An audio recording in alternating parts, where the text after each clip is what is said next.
Halo semuanya, perkenalkan aku Indah Mailina sebagai pengamat sosial. Di video kita kali ini kita akan mengulas sebuah kebijakan yang ambisius sekaligus kontroversial, yaitu program makan siang bergizi gratis untuk pelajar. Apakah ini solusi jitu untuk masalah gizi dan pendidikan atau justru kebijakan populis yang rawan gagal? Mari kita bedah bersama dari berbagai sisi, manfaat, tantangan hingga kritik tajamnya.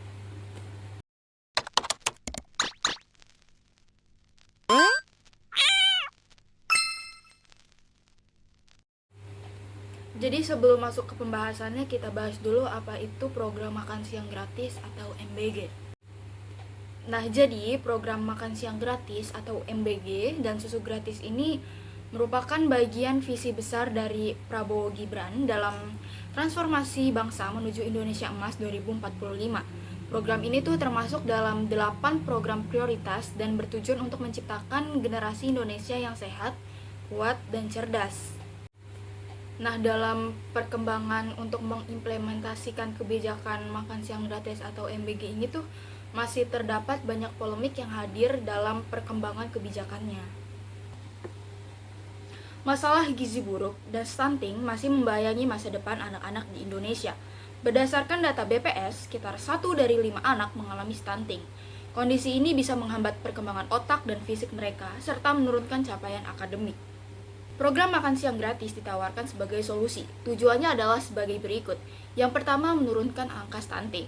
Yang kedua, meningkatkan konsentrasi belajar. Yang ketiga, menjamin akses gizi seimbang bagi semua pelajar. Lalu yang keempat, sekaligus memberdayakan petani dan UMKM lokal dalam rantai pasok makanan. Jika dijalankan dengan baik, kebijakan ini tuh punya potensi yang besar. Yang pertama, efektivitasnya. Jika langsung menyasar ke anak-anak yang rentan, hal ini tuh bisa membantu perbaikan gizi harian mereka. Lalu, untuk dampak jangka panjangnya, jika anak sehat, maka generasi itu akan produktif. Lalu yang ketiga itu pemberdayaan ekonomi lokal. Jadi jika bahan makanan dipasok dari petani dan usaha kecil, roda ekonomi pun bisa bergerak. Lalu yang terakhir itu pendidikan gizi. Hal ini tuh bisa menjadi alat edukasi untuk membentuk pola makan sehat sejak dini. Namun, kebijakan ini juga menuai banyak kritik. Berikut adalah beberapa poin utama dari kritik-kritik tersebut. Yang pertama, terkesan populis dan tidak terukur. Banyak pengamat menilai bahwa kebijakan ini terlalu ambisius dan berbau populisme. Janji makan siang gratis untuk puluhan juta pelajar dianggap tidak realistis tanpa perencanaan yang matang. Lalu yang kedua itu anggaran yang fantastis dan prioritas yang dipertanyakan. Estimasi kebutuhan dana untuk kebijakan ini tuh mencapai lebih dari 400 triliun per tahun. Di tengah tekanan APBN muncul pertanyaan, apakah dana sebesar itu tidak lebih baik untuk peningkatan kualitas guru, fasilitas sekolah, atau layanan kesehatan dasar? Yang ketiga, potensi ketergantungan dan minimnya peran keluarga. Jika dilaksanakan tidak disertai pendidikan kepada orang tua, program ini tuh bisa melemahkan tanggung jawab keluarga dalam pemenuhan gizi anak. Lalu, yang keempat adalah masalah implementasi dan infrastruktur. Sebagian besar sekolah di pelosok belum punya fasilitas dasar seperti dapur, air bersih, atau sistem distribusi makanan. Siapa yang akan memasak, mendistribusikan, dan mengawasi kualitas makanannya? Lalu, di poin terakhir itu kurangnya partisipasi publik dan kajian akademik. Jadi proses kebijakan ini tuh dinilai terlalu terburu-buru dan minim dialog dengan masyarakat, ahli gizi, akademisi, dan juga pemangku kepentingan lain. Makanan bergizi gratis atau MBG, program ini tuh idealnya menjadi wujud nyata kepedulian negara terhadap gizi dan masa depan anak-anak Indonesia. Tapi mari kita jujur, program ini bukan sekadar soal makanan. Program ini juga menyangkut soal integritas, soal keselamatan anak-anak, dan soal uang rakyat. Kita sudah mendengar atau membaca kasus demi kasus di berbagai daerah tentang MBG ini, mulai dari anak-anak yang muntah, diare, bahkan harus dilarikan ke rumah sakit. Kenapa? Karena makanan dari program MBG diduga menyebabkan keracunan. Apakah ini kebetulan? Atau ini sistem yang dibiarkan longgar? Pertanyaan yang sederhana. Apakah semua penyedia makanan telah lolos uji kelayakan? Apakah dapurnya bersih? Airnya aman? Prosedur higienis dijalankan? Ataukah yang paling penting, siapa yang dekat dengan pengambil keputusan? Jika yang dimenangkan adalah vendor yang paling murah tapi tidak bermutu, maka kita semua sedang mempertaruhkan nyawa anak-anak hanya demi penghematan yang menyesatkan. Coba bayangkan, anak-anak datang ke sekolah untuk belajar dan tumbuh sehat, tetapi mereka pulang dalam kondisi yang lemas karena makanan yang seharusnya membuat mereka kuat. Itu bukan hanya kegagalan program, itu bentuk kekejaman sistemik. Coba kita lanjut ke masalah yang lebih busuk lagi, yaitu penggelapan data. Manipulasi jumlah penerima, markup bahan makanan, pemalsuan laporan distribusi. Dalam kasus-kasus tertentu, anak-anak yang sudah lulus sekolah masih tercatat sebagai penerima. Laporan ke pusat mengatakan makanan sudah dibagikan, padahal kenyataannya tidak ada yang sampai ke anak-anak. Itu artinya ada orang-orang yang secara sadar mencuri dari piring anak miskin. Ada birokrat yang menandatangani laporan palsu. Ada oknum yang menggunakan program ini untuk memperkaya diri mereka sendiri. Apa yang lebih memalukan dari mencuri atas nama gizi anak? Apa yang lebih busuk dari korupsi yang membungkus dirinya dalam program sosial? Kita semua tuh punya hak untuk menuntut kebijakan ini. Dengan cara, yang pertama, audit ketat terhadap seluruh distribusi dana dan logistik MBG.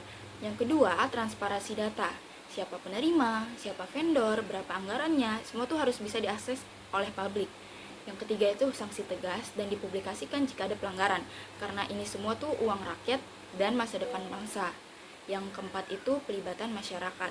Jangan serahkan pengawasan hanya pada aparat, rakyat harus jadi mata dan telinga. MBG bisa jadi program hebat kalau dijalankan dengan hati dan akal sehat. Tapi kalau hanya jadi proyek politik pencitraan, yang penting kelihatan jalan meski isinya amburadul, maka program ini hanya jadi alat pembodohan rakyat. Kita semua, masyarakat, guru, kepala sekolah, orang tua, LSM, dan media punya tanggung jawab untuk mengawasi. Jangan sampai kita bungkam hanya karena takut. Jangan sampai kita ikut menikmati remahan uang kotor dan lupa bahwa ada anak-anak yang tidak tahu apa-apa, tetapi mereka jadi korban. Beberapa negara sudah lebih dulu menerapkan program yang serupa. Jepang misalnya. Di Jepang, sudah menjalankan makan siang di sekolah gratis sejak tahun 1947. Namun dirancang dengan partisipasi komunitas, standar gizi ketat, dan juga didukung edukasi kesehatan di sekolah. Di India, program makan siang gratis sering dikritik karena rendahnya kualitas makanan dan korupsi pengadaan. Artinya, program ini hanya berhasil jika sistem pendukungnya kuat dan juga transparan. Nah, agar kebijakan ini tuh nggak sekedar jadi janji politik belaka, berikut ada beberapa rekomendasi untuk kebijakan ini. Yang pertama itu mulai dari daerah prioritas dengan angka stunting yang tinggi. Lalu yang kedua, keterlibatan multisektor. Mulai dari Kementerian Pendidikan, Kesehatan, Pertanian, dan UMKM itu harus bekerja sama. Lalu digitalisasi dan transparansi. Gunakan sistem digital untuk monitoring, evaluasi, dan pelaporan publik. Lalu yang keempat itu pendidikan gizi dan pelibatan keluarga. Jadi agar program ini jadi gerakan bersama, bukan sekedar pemberian satu arah, keluarga itu harus dilibatkan dalam kebijakan ini. Lalu yang kelima itu audit independen. Hindari kebocoran dana dengan sistem pengawasan yang ketat. Makan siang bergizi gratis adalah ide besar dengan cita-cita yang mulia. Namun kebijakan sebesar ini tidak bisa dijalankan asal-asalan. Harus ada riset, uji coba, pengawasan, dan partisipasi publik yang luas. Jika kita benar-benar ingin membentuk generasi emas 2045, mari pastikan kebijakan ini bukan sekedar etalase politik, tapi investasi nyata untuk masa depan bangsa. Bangsa ini tidak butuh pencitraan, bangsa ini butuh kejujuran. Jangan biarkan MBG menjadi program yang tampak gemerlap di media, tetapi rapuh dan busuk di dalamnya. Anak-anak kita berhak mendapatkan makanan bergizi yang benar-benar sehat, bukan makanan murah hasil kong kali kong. Dan uang negara harus digunakan dengan jujur dan bermartabat, bukan untuk memperkaya sekelompok orang saja. Mari kita kawal, mari kita suarakan, mari kita lawan, karena masa depan bangsa bukan hanya soal kenyang, tapi soal kebenaran dan juga keadilan. Terima kasih sudah menonton. Jika kamu setuju atau punya pendapat lain, boleh ditulis di kolom komentar ya. Jangan lupa like, subscribe untuk konten analisis kebijakan berikutnya. Sampai jumpa!